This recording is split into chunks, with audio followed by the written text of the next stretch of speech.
তৃতীয় তৃণমূল সরকারের শেষ পূর্ণাঙ্গ বাজেট। বুধবার রাজ্য বিধানসভায় মুখ্যমন্ত্রী মমতা বন্দ্যোপাধ্যায়ের বাজেটে শুধু আর্থিক অনুদান নয়, একই সঙ্গে তার আর্থিক পরিকল্পনার ভর কেন্দ্র যে রাজ্যে কর্মসংস্থান বৃদ্ধি তা নিজেই স্পষ্ট করে দিলেন তিনি।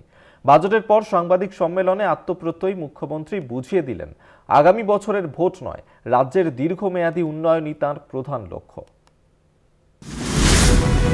বুধবার রাজ্য বিধানসভায় মুখ্যমন্ত্রী তথা অর্থমন্ত্রী মমতা বন্দ্যোপাধ্যায় উপস্থিত থাকলেও দপ্তরের প্রতিমন্ত্রী চন্দ্রিমা ভট্টাচার্যকেই আনুষ্ঠানিকভাবে বাজেট প্রস্তাব পেশ করতে দেন তিনি। পরে সাংবাদিক বৈঠকে রাজ্যের প্রাক্তন অর্থমন্ত্রী তথা বর্তমান আর্থিক উপদেষ্টা অমিত মিত্রকে নিয়ে হাজির হলেন মুখ্যমন্ত্রী। একদিকে কেন্দ্রীয় সরকারের আর্থিক বঞ্চনা, অন্যদিকে দেশময় ভয়াবহ বেকারত্বের মধ্যে দাঁড়িয়ে কিভাবে বাংলায় কর্মসংস্থানমুখী আর্থিক পরিকল্পনাকে হাতিয়ার করে সামাজিক উন্নয়ন ঘটানো যায় তারই বার্তা দিলেন মুখ্যমন্ত্রী। জন্ম থেকে মৃত্যু পর্যন্ত মোট 94টি প্রকল্পে রাজ্যের সিংহভাগ বাসিন্দা উপকৃত হয়।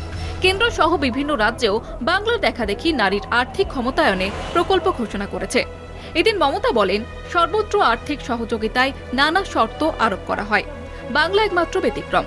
দৃষ্টান্ত দিতে গিয়ে মমতা জানান, লক্ষ্মীর ভাণ্ডারের মতো প্রকল্পে উপভোক্তাদের কোনো রকমের আর্থিক উপার্জনের শর্ত নেই। তার মতে, লক্ষ্মীর ভাণ্ডার বাংলার মহিলাদের ক্ষেত্রে একটি সার্বজনীন প্রকল্প।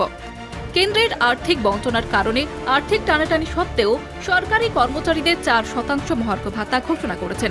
একই সঙ্গে বেসরকারি অসংগঠিত ক্ষেত্রে শ্রমিক কর্মচারীদের জন্য সামাজিক সুরক্ষাতেও জোর দিয়েছেন তিনি।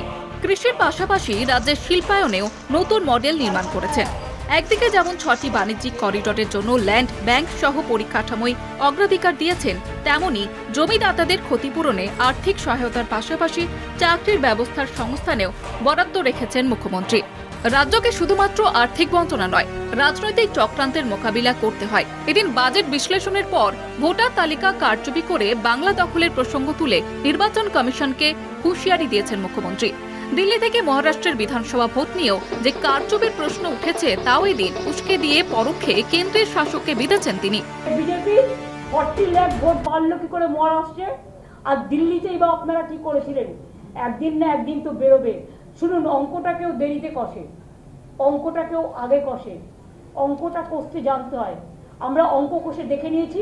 এখানেও বাবুরা এসে বসে আছেন, প্রত্যেক অ্যাসেম্বলিতে 20,000 থেকে 30,000 বাইরের লোকের নাম ঢোকাবে, আর ইলেকশন কমিশন ইলেকশন করবে, সেন্ট্রাল ফোর্স দিয়ে তারা গার্ড দেবে, আর বাইরের লোকেরা এসে যারা বাংলার লোক নয়, বাংলার ভোটার নয়, তারা এসে ভোট দেবে। এই পরিকল্পনা কিন্তু আপনাদের আমরা ভেস্তে দেব।